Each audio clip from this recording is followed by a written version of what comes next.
చేసినటువంటి ఒక మహానాయకుడిని పట్టుకొని కేసీఆర్ గారిని పట్టుకొని ఇష్టం వచ్చినట్టు మాట్లాడుతున్నటువంటి ఒక రేవంత్ రెడ్డి గారు మరియు ఆయన కంపెనీ యొక్క దుర్మార్గమైన వైఖరిని ఖండిస్తూ ఈరోజు ఈ పత్రికా సమావేశాన్ని ఏర్పరచడమైంది. మిత్రులారా, ఎదిగినప్పుడు ఒదిగుండాలా అని చెప్పని పెద్దలు చెప్తారు. పెద్దోళ్ళు అధికారంలో కూర్చున్నారు, అధికారం నుండి గద్దె దిగినరు, మట్టిలో కూడా కలిసిపోయినరు.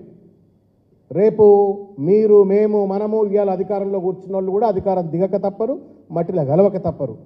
కానీ అధికారంలో ఉన్నప్పుడు ఎంత హుందాగా ఉన్నాము, ఆ కుర్చీకి ఎంత గౌరవం తెచ్చినాము, ఆ కుర్చీ వల్ల ఎంతమంది ప్రజల జీవితాల్లో వెలుగులు నింపాము అనేటువంటిది ముఖ్యమైనటువంటి ఒక అంశం.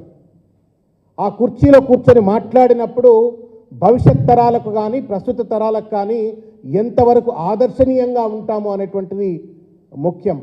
కానీ దాన్ని మర్చిపోయి కన్ను మిన్ను గానకుండా ఇవాళ నరనరాన అహంకారాన్ని, ఆధిపత్య అహంకారాన్ని ఎక్కించుకొని ఇవాళ రేవంత్ రెడ్డి అండ్ కంపెనీ ఇష్టం వచ్చినట్లు మాట్లాడుతున్నటువంటి ఒక వైఖరి, ముఖ్యంగా కేసీఆర్ గారి పైన, బీఆర్ఎస్ పార్టీ పైన మాట్లాడుతున్నటువంటి ఒక వైఖరి సభ్య సమాజం ఖండించవలసిన అవసరం ఉందని చెప్పి ఈ సందర్భంగా నేను విజ్ఞప్తి చేస్తా ఉన్నాను. మిత్రులారా, ఇవాళ ఒక ముఖ్యమంత్రి హోదాలో కూర్చున్నటువంటి ఒక రేవంత్ రెడ్డి రాజ్యాంగ స్ఫూర్తి కానీ, ప్రజాస్వామ్య స్ఫూర్తి కానీ, కనీస సైద్ధాంతిక విలువలు లేకుండా ఒక చిల్లర గల్లీ లీడర్ లెక్క ఇవాళ మాట్లాడుతూ ఉన్నాడు. ఈ వైఖరి ముఖ్యమంత్రి కుర్చీని అగౌరవపరచడమే కాదు, తెలంగాణ సమాజాన్ని అగౌరవపరిచినట్టు అనేటువంటి ఒక విషయాన్ని రేవంత్ రెడ్డి తెలుసుకోవాలా అని చెప్పని ఈ సందర్భంగా నేను విజ్ఞప్తి చేస్తా ఉన్నాను. బుద్ధి జ్ఞానం ఉన్నదా, అన్నం తింటున్నావా, గడ్డి తింటున్నావా అని చెప్పని వాళ్ళ రేవంత్ రెడ్డి గారిని మేము ప్రశ్నిస్తూ ఉన్నాం.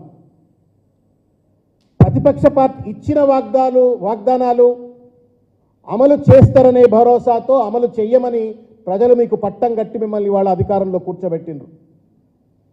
అదేవిధంగా ప్రజల పక్షాన